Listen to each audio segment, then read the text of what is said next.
तुमने भी कभी न कभी YouTube पर सर्च किया होगा how to fix zero views problem, और बहुत सारी वीडियो भी देख ली होंगी, बट व्यूज अभी भी जीरो ही हैं। तो इसमें गलती तुम्हारी है, क्योंकि तुम हमेशा ऐसी वीडियोस पर क्लिक करते हो जहां क्रिएटर बोलते हैं ये सेटिंग कर लो, वो सेटिंग कर लो, ये ट्रिक अप्लाई करो। बट क्या किसी ने तुम्हें ये बताया कि असल में वो कौन से रीजंस हैं जिनकी वजह से शॉर्ट्स पर एक भी व्यू नहीं आता? नहीं ना? तो आज मैं तुम्हें 5 ऐसे रियल रीजंस बताने वाला हूं जिनकी वजह से शॉर्ट्स पर एक भी व्यू नहीं आता। और हाँ, पहले रीजन के लिए YouTube खुद रिस्पॉन्सिबल है, और तीसरे रीजन की वजह से तो शॉर्ट्स फीड में जाता ही नहीं। First reason, YouTube overload issue. आज चैट जीपीटी के अकॉर्डिंग इंडिया में मिलियंस ऑफ शॉर्ट्स चैनल्स हैं और हर रोज लाखों शॉर्ट्स अपलोड होते हैं, और उन्हीं में एक शॉर्ट्स तुम्हारा भी होता है। मेन पॉइंट, YouTube हर शॉर्ट्स को पुश नहीं कर सकता, क्योंकि एक दिन में इतने शॉर्ट्स अपलोड होते हैं कि YouTube हर शॉर्ट्स को सही ऑडियंस तक पहुंचा ही नहीं सकता। इसलिए YouTube सिर्फ उन्हीं शॉर्ट्स को पुश करता है जिनमें क्वालिटी होती है।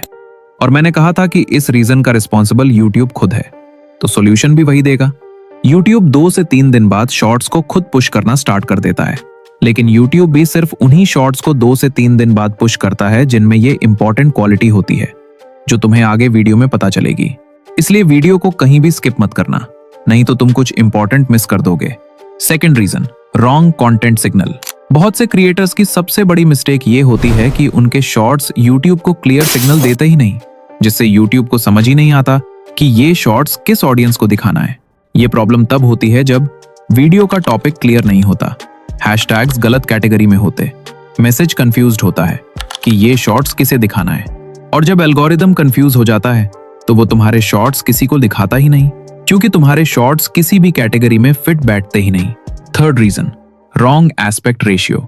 बहुत से शॉर्ट्स क्रिएटर्स को ये पता ही नहीं होता कि शॉर्ट्स का एक प्रॉपर एस्पेक्ट रेशियो भी होता है, और जब तुम रॉन्ग एस्पेक्ट रेशियो में शॉर्ट्स अपलोड करोगे तो वो शॉर्ट्स फीड में सजेस्ट ही नहीं होगा।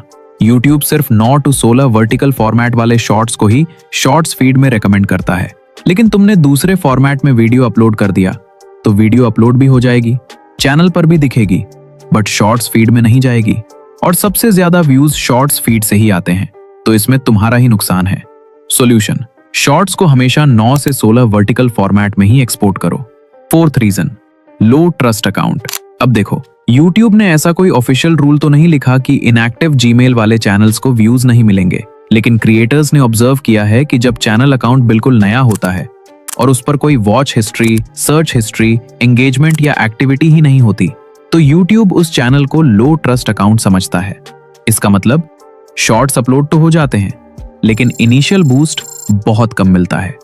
ये भी एक हिडन रीजन है जिसकी वजह से कई क्रिएटर्स के जीरो व्यूज आते हैं। सॉल्यूशन, अपने चैनल पर थोड़ी बहुत एक्टिविटी रखो ताकि YouTube को सिग्नल मिले कि तुम रियल क्रिएटर हो। पांचवा कारण, असंगत अपलोडिंग। बहुत लोग एक हफ्ते में 5 शॉर्ट्स डालते हैं, फिर 10 दिन गायब हो जाते हैं और फिर बोलते हैं व्यूज क्यों नहीं आ रहे। YouTube सिर्फ कंसिस्टेंट क्रिएटर्स को पुश करता है। अगर आप रेगुलरली अपलोड नहीं करते तो YouTube आपको जज करना शुरू कर देता है कि आप सीरियस नहीं हो, और आपकी वीडियोस को कम लोगों को दिखाता है। धीरे धीरे व्यूज ड्रॉप होते हैं, ग्रोथ स्लो हो जाती है और चैनल डेड होने लगता है। इसलिए चाहे रोज 1 शॉर्ट्स डालो या हर 2 दिन में 1 शॉर्ट्स, कंसिस्टेंसी मत तोड़ो। और हाँ, अगर ये 5 कारण ठीक करने के बाद भी व्यूज कम आते हैं तो अपलोड करना मत छोड़ना। YouTube एक लॉन्ग टर्म गेम है। विनर वो नहीं जिसकी पहली वीडियोस वायरल जाए, विनर वो है जो रुकता नहीं। आज व्यूज 50 आए, कल 500 आए, और एक दिन ऐसा आएगा जब तुम्हारे शॉर्ट्स वायरल होंगे और वही शॉर्ट्स तुम्हारे पूरे चैनल को मोनेटाइज कर देंगे।